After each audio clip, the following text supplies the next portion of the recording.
ईश्वर कहाँ रहता है? ईश्वर की नज़र किधर रहती है? ईश्वर क्या कर सकता है?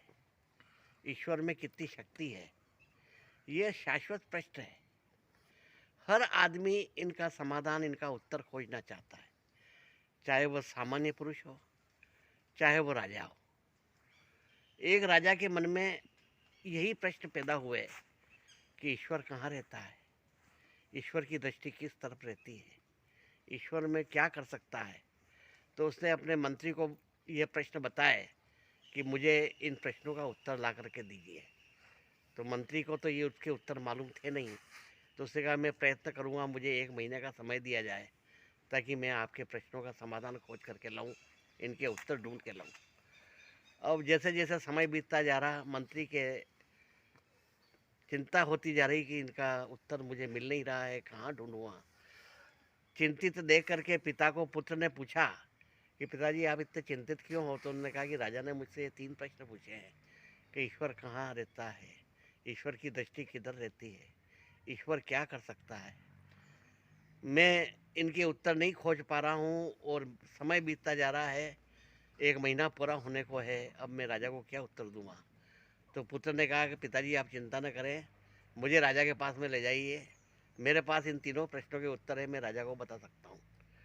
तो निर्धारित दिनांक को मंत्री अपने पुत्र को लेकर राजा के पास गया। पुत्र ने राजा को प्रणाम किया। राजा ने उनसे प्रश्न किए कि इन 3 प्रश्नों का उत्तर मुझे चाहिए, मैंने तुम्हारे पिताजी से पूछा था। उन्होंने कहा कि इनके उत्तर मैं दे सकता हूँ। तो पहला प्रश्न क्या है कि ईश्वर कहाँ रहता है। तो पुत्र ने कहा कि मुझे 1 गिलास दूध मंगवाइए। तो राजा ने 1 गिलास दूध मंगवा दिया। अब उस मंत्री के पुत्र ने वो गिलास हाथ में लिया और उसमें उंगली डुबाई और दूध देखा और फिर वापस 2-3 बार किया। तो राजा ने कहा इसमें क्या ढूंढ रहे हो? कि मैं ये देख रहा हूँ कि दूध के अंदर मक्खन होता है, पर मुझे इसमें दूध में मक्खन दिखाई नहीं दे रहा है। तो राजा ने कहा ऐसे थोड़ी दिखाई देता है, इसको तो जमाना पड़ता है दही और फिर मथना पड़ता है, मक्खन निकलता है, फिर तपाना पड़ता है, तब जा कर के इसमें से मक्खन निकलता है।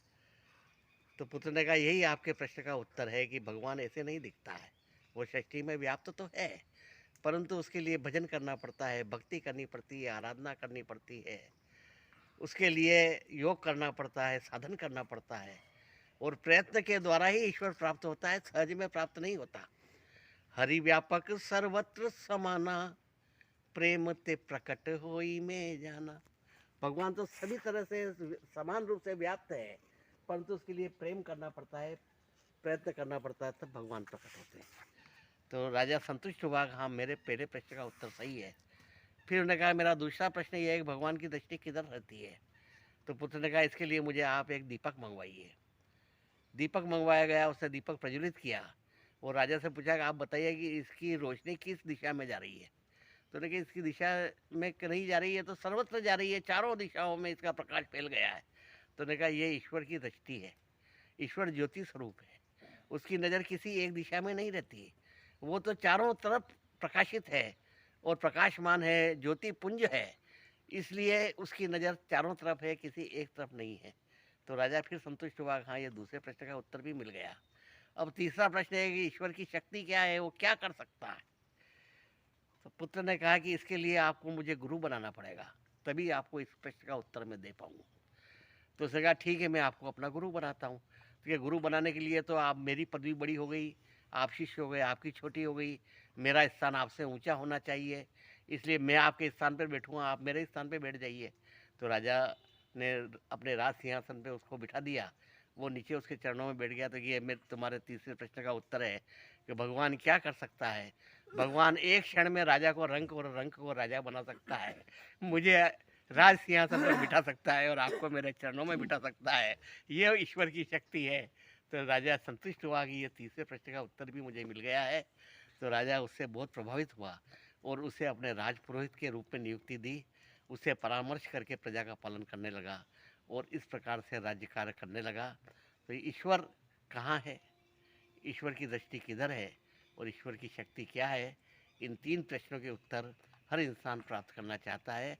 और यदि इन प्रश्नों के उत्तर से यदि कोई इंसान संतुष्ट है, तो ये हमारे वक्तव्य का सार है और हम इसमें सफल हैं।